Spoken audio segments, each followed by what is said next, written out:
എല്ലാ സഹോദരങ്ങൾക്കും നമ്മുടെ യൂട്യൂബ് ചാനലിലേക്ക് സ്വാഗതം. അപ്പോൾ ഇന്ന് നമ്മൾ പറയാൻ പോകുന്നതെന്ന് വെച്ചാൽ, നിങ്ങൾക്ക് എല്ലാവർക്കും അറിയാവുന്ന ഒരാളുണ്ട്, മറ്റാരുമല്ല, നമ്മുടെ ജീജ സുരേന്ദ്രൻ. സീരിയൽ താരം എന്നുള്ള നിലയിലും സിനിമാ താരം എന്നുള്ള നിലയിലും അങ്ങനെ പല തരത്തിൽ നമ്മുടെ മുന്നിൽ കഴിവ് തെളിയിച്ച ഒരു നടിയാണ് ജീജ സുരേന്ദ്രൻ. അപ്പോൾ അവർക്ക് ചില കാര്യങ്ങളൊക്കെ അവർ പറയുന്നുണ്ട്. അപ്പോൾ അതായത് ദിലീപിനെക്കുറിച്ചും അതുപോലെ തന്നെ ഇപ്പോൾ നടന്ന സംഭവങ്ങൾ, ഹണി റോസിൻ്റെ സംഭവങ്ങളെ പറ്റിയിട്ടൊക്കെ അവർ സംസാരിക്കുന്നുണ്ട്. അപ്പോൾ അവർ പറയുന്ന കാര്യങ്ങൾ എന്താണെന്ന് നമുക്കൊന്ന് കേട്ടിട്ട് വരാം. അയ്യോ, അങ്ങനെ ചോദിക്കുന്ന ബന്ധമാണ് സിദ്ധിക്ക്. അപ്പൊ അതുകൊണ്ട് എനിക്ക് ഭയങ്കര ഇഷ്ടം തന്നെ. ആരെന്ത് വേണം പറഞ്ഞോട്ടെ, അതിലൊന്നും ഞാൻ നിൽക്കില്ല. നമുക്കെന്നും ഓർമ്മയിൽ സൂക്ഷിക്കാൻ പറ്റുന്ന അത് സീമാജി നായർ വീൽ ചെയർ കൊടുക്കുന്ന ഇതിന് വേണ്ടിയിട്ട് ഞങ്ങൾ ഇവിടുന്ന് തിരുവനന്തപുരത്ത് നിന്ന് പോയതാണ്. ആത്മൻ, ദിനേശ് പണിക്കരുണ്ട്, ഞാനുണ്ട്, മനോജ് ഉണ്ട്, ദിലീപ് ഉണ്ട്, ബാക്കിലെ സീമയുണ്ട്. ഇത് സീമ ചെയ്ത പരിപാടിയായിരുന്നു അന്ന്. 125 പേർക്ക് വീൽ ചെയർ കൊടുത്തിരുന്നു. ദിലീപ് നല്ല മനുഷ്യനാ. ദിലീപ് നല്ല മനുഷ്യനാ. ഞാനൊരു കാര്യം ചോദിച്ചോട്ടെ, ഈ എന്താ പറയാ, സ്നേഹം വന്നു, പ്രേമം വന്നു, അത് ഒരാൾക്കല്ല, രണ്ടാൾക്കും, മൂന്നാൾക്കെല്ലാം പ്രേമം വരും. ആർക്കായാലും വരും. ഏത് സ്ത്രീക്കും പുരുഷനും വരും. വരൂലേ? വരുമല്ലോ. പക്ഷെ എന്താ പറയാ, ചില സിറ്റുവേഷൻസിൽ അവരുടെ തലവരയായിരിക്കാം, തലവരയിൽ ഇങ്ങനെയൊക്കെ മാറി വന്നു. പക്ഷേ അദ്ദേഹത്തിന് വേണ്ടി, അദ്ദേഹത്തിന് പറ്റി ഈ പറയുന്ന കേസുകളും കാര്യങ്ങളും ഉണ്ടല്ലോ, ഞാൻ ഇന്നും പ്രാർത്ഥിക്കുന്നത് അതൊന്നുമില്ലാതെ എങ്ങനെയാണ് തട്ടിമുട്ടി പോണേന്നാണ് സത്യമായിട്ടും. കാരണം ആ മനുഷ്യൻ അത് ചെയ്യില്ല. എൻ്റെ പൊന്നു ചേച്ചി, നിങ്ങൾക്ക് ഇതുവരെ ഈ നേരം വെളുത്തിട്ടില്ലേ? നിങ്ങൾക്ക് ചിലപ്പോൾ ദിലീപേട്ടനെ കൊണ്ടൊക്കെ ആദായങ്ങളും കാര്യങ്ങളൊക്കെ ഉണ്ടായിരിക്കും. അതുകൊണ്ടായിരിക്കും നിങ്ങൾക്ക് ഇങ്ങനെ പറയാൻ പ്രേരിപ്പിക്കുന്നത്. എങ്ങനെയെങ്കിലും കേസും വഴക്കും ഒന്നും ഇല്ലാതെ തട്ടിമുട്ടി അങ്ങ് പോയി കിട്ടണേ എന്നാണ് ഇവരുടെ പ്രാർത്ഥനയെന്ന്. എന്താല്ലേ, ഒരു പാവം പെൺകുട്ടിയെ, ആ ഒരു പാവൻ പെൺകുട്ടിയെ കൊട്ടേഷൻ കൊടുത്ത് റേപ്പ് ചെയ്യാനായിട്ട് ആളിനെ വെച്ച ആളാണോ പാവം? ഇതേ ഒരു അവസ്ഥ നിങ്ങൾക്കാണ് വന്നിരുന്നെങ്കിൽ നിങ്ങളിങ്ങനെ പറയുമായിരുന്നു? നിങ്ങൾക്ക് നാണമില്ല ഇങ്ങനെ പറയാൻ? ശരിക്കും പറയുകയാണെങ്കിൽ ഉണ്ടല്ലോ, നിങ്ങളോട് പുച്ഛം മാത്രമാണ് തോന്നുന്ന ഈ ഒരു വാക്ക് പറഞ്ഞതുകൊണ്ട് മാത്രം. മനസ്സിലായില്ലേ? നിങ്ങളും ഒരു സ്ത്രീയല്ലേ, അവർ ആ സമയത്ത് അനുഭവിച്ച ആ ഒരു ടെൻഷൻ, ആ ഒരു വെപ്രാളം, ആ ഒരു പേടി, അവരുടെ ആ ഒരു മാനസികാവസ്ഥ അത് എത്ര ഭീകരമാണെന്ന് ചിന്തിക്കാനുള്ള കഴിവ് നിങ്ങൾക്കില്ലേ? നിങ്ങൾ എന്നിട്ട് ഇപ്പോഴും വേട്ടക്കാരൻ്റെ പിന്നാലെയാണ് അല്ലേ? അങ്ങനെ തന്നെയല്ലേ നിങ്ങൾ പറഞ്ഞത്? നിങ്ങൾ ആ കേസൊന്നും ഇല്ലാതെ എങ്ങനെയെങ്കിലും തട്ടിമുട്ടി പോണേ എന്നാണ് നിങ്ങളുടെ പ്രാർത്ഥനയെന്ന്. അപ്പോൾ നിങ്ങൾ ഇരയ്ക്കൊപ്പം അല്ല, നിങ്ങൾ വേട്ടക്കാരനൊപ്പമാണ്. നിങ്ങളൊരു സ്ത്രീയല്ലേ? നിങ്ങൾക്ക് ലജ്ജ തോന്നുന്നില്ല ഇങ്ങനെയൊക്കെ പറയാനായിട്ട്? ഇനി ഇവർക്ക് പറയാനുള്ള ബാക്കി കാര്യങ്ങളൂടി നമുക്ക് കേട്ടിട്ട് വരാം. അദ്ദേഹത്തിന് അത് അങ്ങനെ ചെയ്യേണ്ട ആവശ്യമില്ല. പിന്നെ അല്ലാതെ ഇവിടെ നമ്മള് ആത്മേന്റെ ഒരു കുട്ടിക്ക് ഇതുപോലെ വീൽ ചെയർ കൊടുക്കാൻ വേണ്ടി പോയ സമയത്ത് ആ വീട് ദിലീപ് വെച്ചു കൊടുത്തതാ. ഞങ്ങൾ അവിടെ ചെല്ലുമ്പോഴാണ് അറിയുന്നത് ദിലീപ് ഏട്ടൻ വെച്ച് തന്ന വീടാണെന്ന്. ദിലീപ് ആരോടെങ്കിലും പറഞ്ഞോ? അങ്ങനെ അറിയാത്ത എന്തെല്ലാം കാര്യങ്ങളുണ്ടെന്ന വിചാരം. അതാ ചേച്ചി മനസ്സിലാക്കേണ്ടത്. അങ്ങനെ അറിയാത്ത എന്തെല്ലാം കാര്യങ്ങളുണ്ടെന്നാണ് വിചാരം. നിങ്ങൾ തന്നെയല്ലേ പറഞ്ഞത് ഒരാൾക്ക് ഒരു വീട് ദിലീപ് വച്ചു കൊടുത്തു, അത് ആരോടും ദിലീപ് പറഞ്ഞിട്ടുണ്ടായിരുന്നില്ല എന്ന്. ഓക്കെ, അത് നല്ല പ്രവൃത്തി, അതിന് നല്ലൊരു കൂലി അദ്ദേഹത്തിന് ദൈവം കൊടുക്കും ഇന്നല്ലെങ്കിൽ നാളെ. അപ്പോൾ എന്നിട്ട് നിങ്ങൾ പറയുന്നുണ്ട് ഇതുപോലെ പറയാതെ എന്തെല്ലാം, അതായത് ഇവർ നല്ല ഉദ്ദേശത്തിലാട്ടോ പറയുന്നത്, ഇതുപോലെ എന്തെല്ലാം കാര്യങ്ങൾ പറയാതെ ചെയ്തിട്ടുണ്ടായിരിക്കുന്നു. അത് തന്നെയാണ് ഇവിടെ മറ്റുള്ളവരും പറയുന്നത്. പറയാതെയും ഒരുപാട് കാര്യങ്ങൾ അങ്ങേര് ചെയ്തിട്ടുണ്ട്. അതുകൊണ്ടല്ലേ ഇപ്പോൾ കുറേ നാളായിട്ട് കേസും ബുക്കാറും ഒക്കെ ആയിട്ട് നടക്കുന്നത്. നിങ്ങളൊന്ന് ചിന്തിച്ച് നോക്ക്. മറ്റ് ഒരു നായകന്മാരെയും ചൂണ്ടി ഈ കേസ് വരുന്നില്ലല്ലോ. ഈ പറയുന്ന ദിലീപിൻ്റെ പേര് ഈ പറയുന്ന ഇരയാക്കപ്പെട്ട നടി പറഞ്ഞതല്ല. അതാദ്യം നിങ്ങൾ മനസ്സിലാക്കൂ. ദിലീപിൻ്റെ പേര് അവർ പറഞ്ഞിട്ടില്ല. പൾസർ സുനിയെ അറസ്റ്റ് ചെയ്തതിന് ശേഷം അവരിൽ നിന്നൊക്കെ കിട്ടിയ ആ ഒരു പലതരത്തിൽ ചോദ്യം പലരെയും ചെയ്തതിൻ്റെ അടിസ്ഥാനത്തിലാണ് ദിലീപിൻ്റെ പേര് വന്നിട്ടുള്ളത്.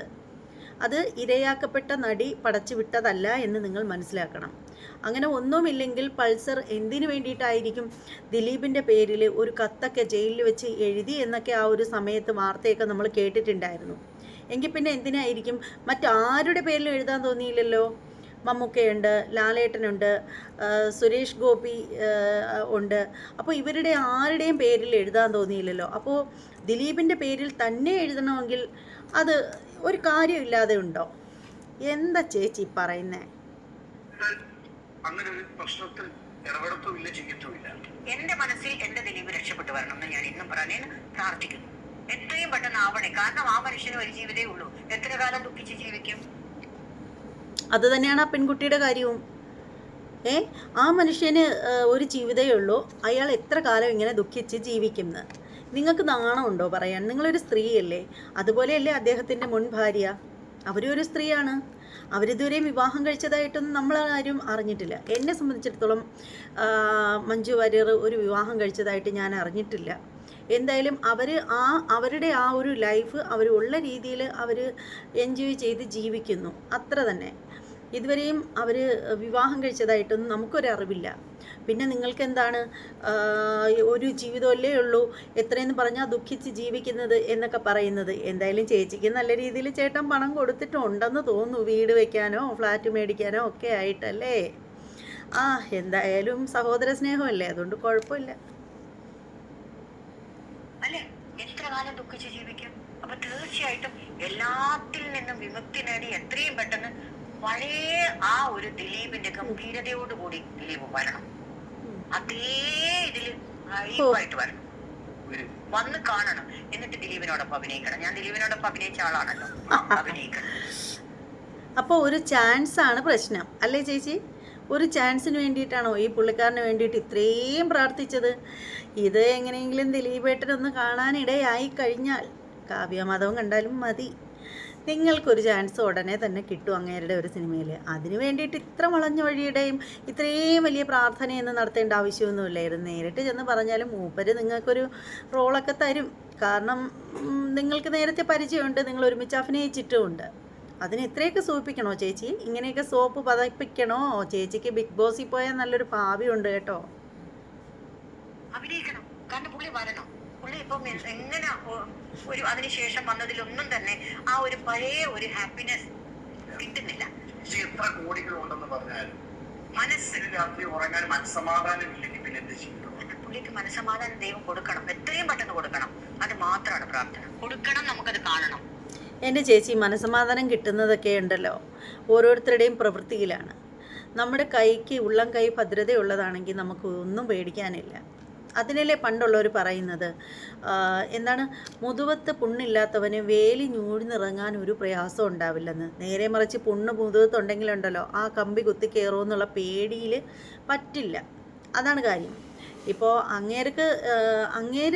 അങ്ങേരെന്നല്ല, ആരും അഭിനയിക്കുന്ന ചിത്രങ്ങൾ അത് വിജയിക്കുന്നത് അത് പ്രേക്ഷകർ അതിനെ കാണുന്നത് കൊണ്ടും അംഗീകരിക്കുന്നത് കൊണ്ടാണ്. ഇപ്പോൾ ഒരു ഏറ്റവും വലിയ ഹൈലൈറ്റിലുള്ള ഒരു നായകനോ നായികയോ അഭിനയിച്ചത് കൊണ്ട് മാത്രം ആ ചിത്രങ്ങൾ വിജയിക്കണം എന്നില്ല. അത് പ്രേക്ഷകർ സ്വീകരിക്കണം, അപ്പോഴാണ് അത് വിജയിക്കുന്നത്. മനസ്സിലായില്ലേ? നിങ്ങൾക്കൊരു ചാൻസ് വേണമെങ്കിൽ ഇതിൽപ്പെട്ട ഏത് നായിക നടന്മാരോട് ചോദിച്ചാലും നിങ്ങൾക്കൊരു ചാൻസ് ഒപ്പിച്ച് തരും. അതിന് നിങ്ങൾ ഇത്രയും കിടന്ന് എന്താണ് പറയുന്നത്, സോപ്പിട്ട് പതപ്പിക്കേണ്ട ആവശ്യമൊന്നുമില്ല ചേച്ചി. ഞാൻ ഫോട്ടോ കാണിക്കാം. അതിനൊരു ഇൻട്രോയും ഞാൻ തരാം. ഫോട്ടോയ്ക്ക് പിന്നില് ഇന്നാണ് ഉദ്ഘാടന വേദികളിൽ നിറഞ്ഞു തകർക്കുവാണ്.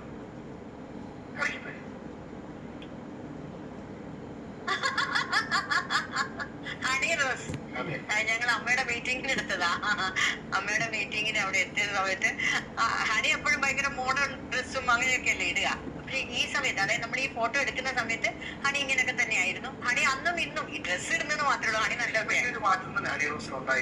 അത് നല്ലതല്ലേ?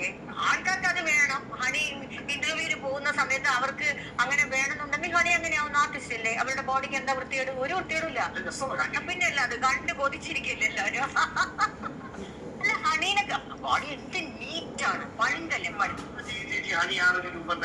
പിന്നെ അത് തന്നെയായിരുന്നു, അത് തന്നെയായിരുന്നു. പിന്നെ ഇച്ചിരി ഒന്ന് ഫ്ലഷ് ആയി. പിന്നെ അത് കഴിഞ്ഞ് ഇപ്പൊ ഒന്ന് എന്താ പറയണ്ടേ, ബ്രൈറ്റനിങ് ആയി. അതിന് എന്തൊരു ട്രിക്ക് ആണെന്ന് നമുക്ക് അറിയില്ല.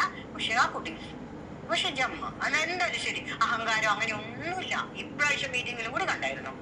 അത് വേണം, അങ്ങനെ വേണം. ആർട്ടിസ്റ്റ് അല്ലേ, അവർക്ക് ബോറില്ലല്ലോ. അത് ചെയ്യുന്നുണ്ട്. അവർക്ക് ചേരുന്നുണ്ട്. അപ്പൊ പിന്നെ അവർക്ക് എന്താ മോശം? അവർ ആർട്ടിസ്റ്റ് അല്ലേ, അവർ അങ്ങനെ തന്നെ വേണം, നിങ്ങൾ അങ്ങനെ വിട്ടോണ്ടിടാ. തന്നെ വരണം. അതേ ഞാൻ പറയുള്ളൂ. അതേ നമുക്ക് ഞാൻ ക്ഷയിക്കേണ്ടി കൊടുക്കും.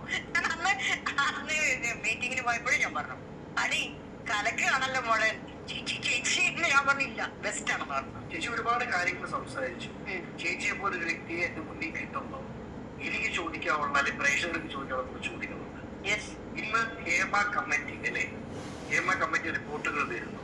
അവിടെ എന്റെ ചോദ്യം എന്ന് പറയുന്നത്, ഇത് നടക്കുന്നത് ആർട്ടിസ്റ്റിന് മാത്രമല്ല, ഇത് നടക്കുന്ന ഒരുപാട് ഇപ്പം നേഴ്സിംഗ് നടക്കുന്നുണ്ട്, ജോലി സ്ഥലങ്ങളിൽ നടക്കുന്നുണ്ട്.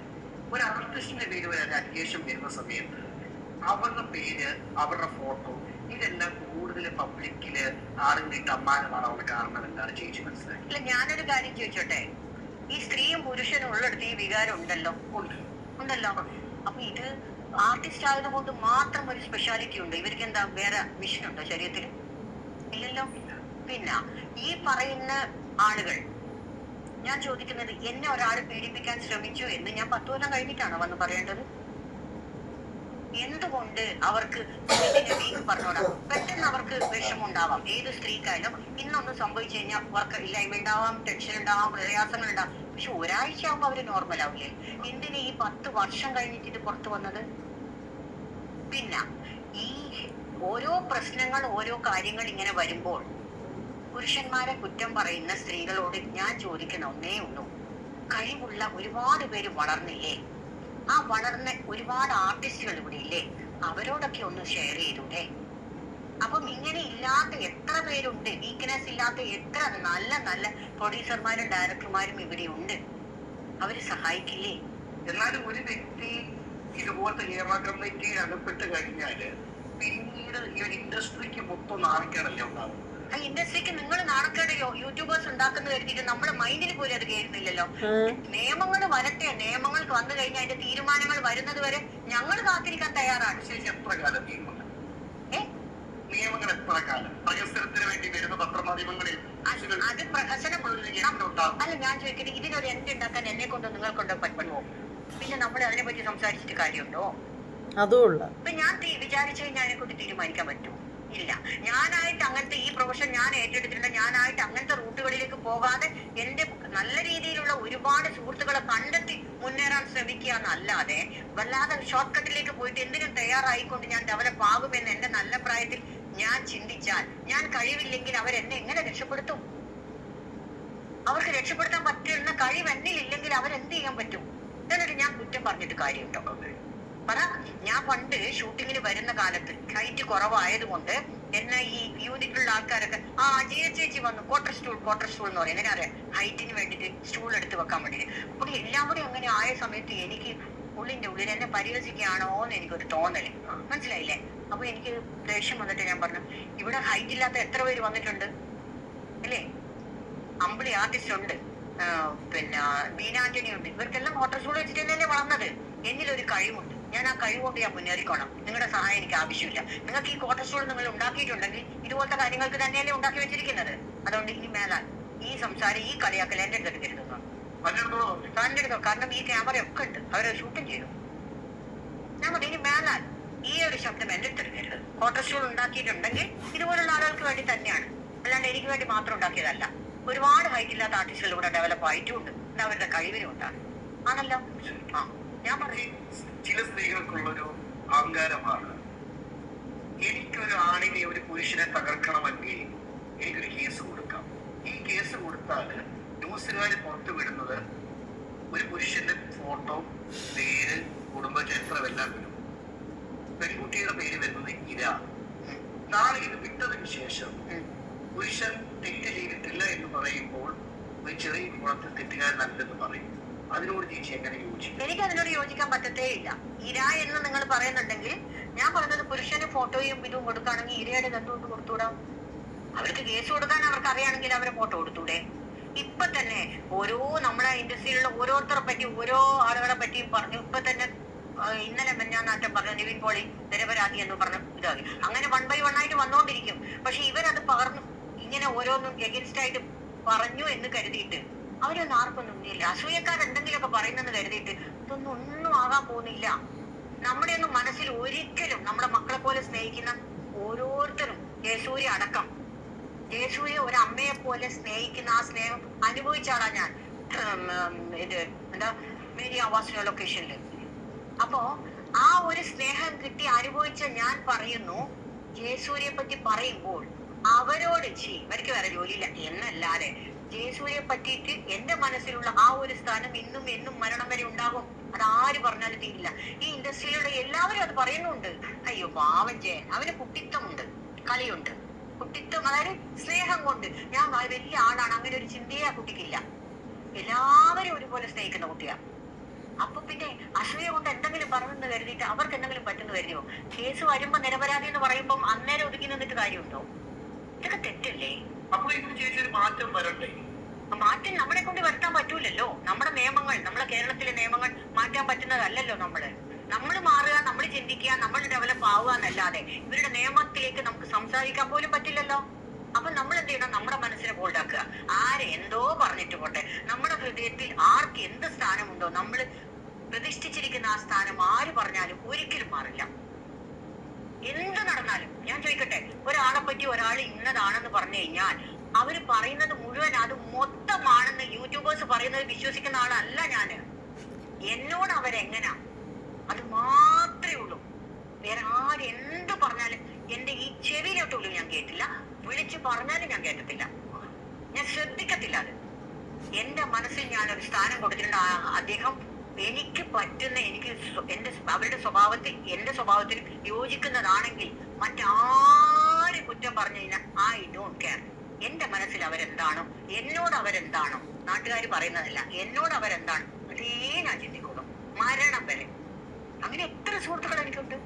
അവരുടെ എന്തെല്ലാം കാര്യങ്ങൾ, വേദനകൾ എന്നോട് ഷെയർ ചെയ്യുന്നവരുണ്ട്. പിടിക്കും. എന്നിട്ട് അവർക്ക് എന്തെങ്കിലുമൊക്കെ എന്റെ വഴി എനിക്ക് എന്തെങ്കിലും സഹായങ്ങൾ ചെയ്തു കൊടുക്കാൻ പറ്റുമെങ്കിൽ അതും ഞാൻ ചെയ്തു കൊടുക്കും. അതാരോടും പറയത്തില്ല. അങ്ങനെ ഡെവലപ്പ് ആയവരും ഇവിടെ ഉണ്ട്, ആവുന്നവരും ഉണ്ട്, കണ്ടിന്യൂ ചെയ്യുന്നവരും ഉണ്ട്. അങ്ങനെ കൊടുത്തിട്ടുണ്ടോ ആർക്കെങ്കിലും? ചേച്ചി പറയുന്നു കൊടുത്തിട്ടുണ്ടെന്ന്. എന്തായാലും ചേച്ചിയുടെ ഒരു വാക്കുണ്ടല്ലോ, അതെനിക്ക് ഇഷ്ടപ്പെട്ടു. വേട്ടക്കാരനെ കുറിച്ചിട്ടുള്ള ഫുൾ ഡീറ്റെയിൽസും കൊടുക്കാറുണ്ട്, ഇരയാക്കപ്പെട്ടവളുടേത് മാത്രം കൊടുക്കാറില്ല. അങ്ങനെ പാടില്ല, അതുകൂടി കൊടുക്കണം എന്നാണ് ഇവർ പറയുന്നത്. കാരണം എന്താണെന്നറിയാമോ? കാരണം നമുക്കറിയാമല്ലോ നമ്മുടെ ദിലീപേട്ടൻ്റെയും അതുപോലെ തന്നെ ഇരയാക്കപ്പെട്ട നടി ആരാണെന്നുള്ള കാര്യം. അതുകൊണ്ടായിരിക്കണം അങ്ങനെ പറഞ്ഞിട്ടുള്ളത്. എന്ത് തന്നെയാണെങ്കിലും നമ്മുടെ ചേച്ചി, നമ്മുടെ ദിലീപേട്ടനും നമ്മുടെ സിദ്ദിഖേട്ടനും ഒക്കെ പുള്ളിക്കാരത്തെ നല്ല സപ്പോർട്ടാണ് കേട്ടോ. ഇരയാക്കപ്പെട്ട പെൺകുട്ടികൾക്കൊന്നും ഒരു നീതിയും കിട്ടാൻ പോണില്ല. കാരണം കൂടെയുള്ളവർ തന്നെ ഇങ്ങനെയുള്ള ആളുകളല്ലേ. എൻ്റെ പൊന്നെ ചേച്ചി. പിന്നെ ഹണിറോസിനെ പറ്റി പറഞ്ഞ് പുകഴ്ത്തിയത് അത് ഇച്ചിരി കൂടിപ്പോയോ എന്നൊരു സംശയം. ഹണിറോസിൻ്റെ വസ്ത്രധാരണത്തെ പറ്റിയൊക്കെ എന്തായാലും കൊള്ളാം. ചേച്ചിയുടെ ബോഡിയും അത്യാവശ്യം ഫിറ്റ് തന്നെ. ചേച്ചി ഇട്ടുകൊണ്ട് കാണട്ടെ എങ്ങനെയുണ്ടെന്നുള്ള കാര്യം. എന്ത് തന്നെയാണെങ്കിലും ഈ ചേച്ചിയുടെ വീഡിയോ ഒക്കെ കണ്ടപ്പോൾ ഞാൻ വിചാരിച്ചു എന്തൊക്കെയോ വലിയ സംഭവങ്ങൾ ഇതിലുണ്ടായിരിക്കുമെന്ന്. എന്തായാലും സമയം വേസ്റ്റായിപ്പോയി, വെറുതെ ആയിപ്പോയി. എന്തായാലും ഞാൻ പ്രതീക്ഷിച്ചത്ര പോലെ ഒന്നും ഇതിലുണ്ടായിരുന്നില്ല. ഞാൻ വിചാരിച്ചു ഇതിനകത്ത് ഭയങ്കര ഇൻട്രൊഡക്ഷനൊക്കെ കൊടുത്ത് ഇട്ടിരുന്നപ്പോഴത്തേക്ക് ഞാൻ വിചാരിച്ചു എന്തോ ഭയങ്കര സംഭവമാണ് ചേച്ചി ഇപ്പോൾ പറയാനൊക്കെ പോകുന്നതെന്നൊക്കെയാണ് വിചാരിച്ചത്. അവസാനം പൊളിച്ച് വന്നപ്പോൾ ഉള്ളിക്കകത്തൊന്നും ഇല്ലയെന്ന് പറഞ്ഞ കണക്കായിപ്പോയി. ഒന്നും ഉണ്ടായിരുന്നില്ല. ദിലീപേട്ടനെ പൊക്കിയടിക്കുന്നു, മമ്മൂക്കയെ പൊക്കിയടിക്കുന്നു, അതുപോലെ ഇരയാക്കപ്പെട്ട പെൺകുട്ടികൾക്ക് എല്ലാം ഹണിറോസിനെ പൊക്കി തലയിൽ വയ്ക്കുന്നു. ഇതൊക്കെ തന്നെ ഇവിടെ ഉണ്ടായത്, അല്ലാതെ മറ്റൊന്നും ഈ ചേച്ചിയിൽ നിന്നും കിട്ടിയില്ല. പോട്ടെ, ഇനി നമുക്ക് വേറെ ഏതെങ്കിലും ചേച്ചിയെ തപ്പാം. ഈ വീഡിയോ ഇഷ്ടമായിട്ടുണ്ടാവില്ല അല്ലേ? എന്തായാലും നിങ്ങളുടെ അഭിപ്രായങ്ങളൊക്കെ ഒന്ന് കമൻറ്റ് ചെയ്യൂ കേട്ടോ. ഇനി നല്ലൊരു കിട്ടുക്കാച്ചി വീഡിയോയുമായിട്ട് വരാം. അതുവരെ എൻ്റെ എല്ലാ സഹോദരങ്ങൾക്കും ബൈ.